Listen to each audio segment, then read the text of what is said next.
Aren't you sick of people criticizing you for littering? Yes. Yes. Yes. Yes. Yes. Yes. Yes. It is a disheartening thing to be criticized for exercising your liberty, to walk through your city and see a conglomeration of trash on almost every street corner.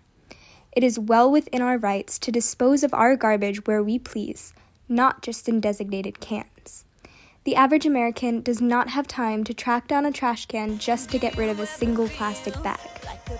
In New York City, there are roughly 22,000 trash cans for 120,000 city blocks, meaning on average, there is a trash can every 5 blocks. Every 5 blocks! It is much more convenient to throw it on the ground and move on. I think it is safe to assume that we were all tired of environmentally conscious people constantly causing a fuss over such a minute problem. Is splashing soup over artwork or protesting in the middle of the road really going to solve any of their imaginary problems? These environmentalists are infringing upon our freedom to choose how we live our lives. Our most basic rights are being trampled by those who claim to have a benevolent motive at heart. Their environmental goals are absurd and unrealistic. No one has the time nor energy to walk miles to throw their trash away, especially when the spacious ground is practically asking for the garbage to be thrown onto it.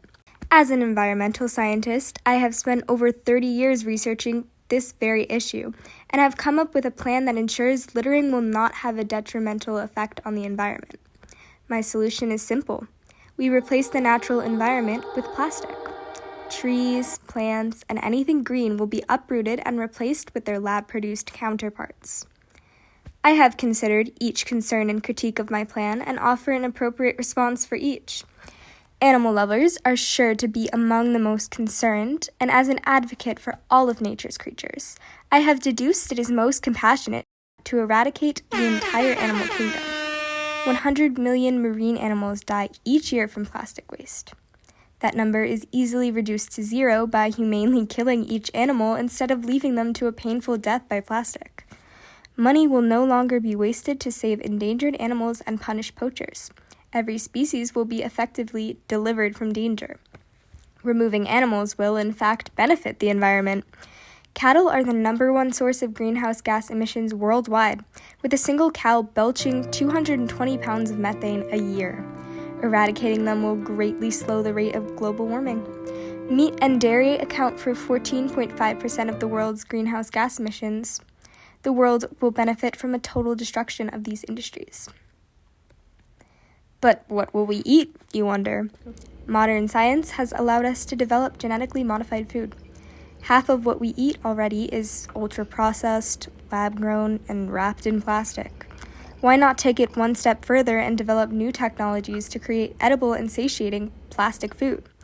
These perfectly engineered delicacies, while artificial, will be much healthier, with each formulated to the specific nutrient needs of each individual. The pockets of every citizen will be lightened by the lack of necessary lawn care.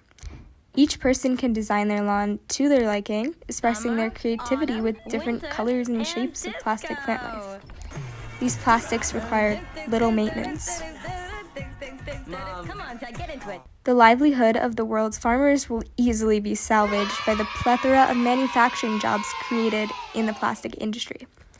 Requiring little skill or resources, the plastic industry will surely be more pleasing than agriculture's back-breaking work. In addition, plastic is much more durable than natural materials.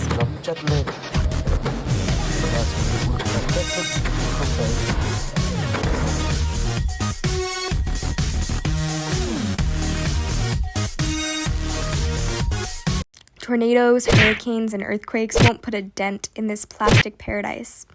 The thousands of dollars in reconstruction efforts post-natural disaster can now be spent on more relevant and useful matters.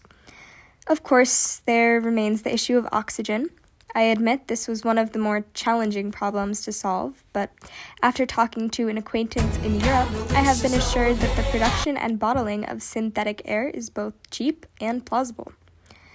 I can think of no other solution as efficient nor as effective as this one, and do not wish to hear of other second-rate plans, such as placing more garbage cans in public spaces. What a waste of money. Upping the fine for littering. It is a biological instinct for humans to conserve energy, and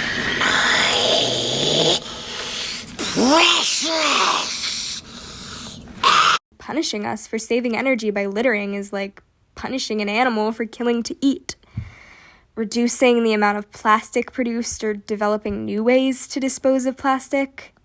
It's ridiculous. Plastic is cheap and durable. It makes much more sense to instead advance this innovative creation.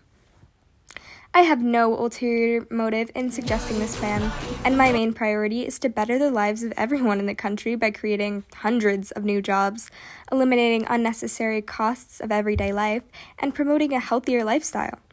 I am already reaching my oldest years and will not be around to see this plan in action, but I am confident it will benefit the world.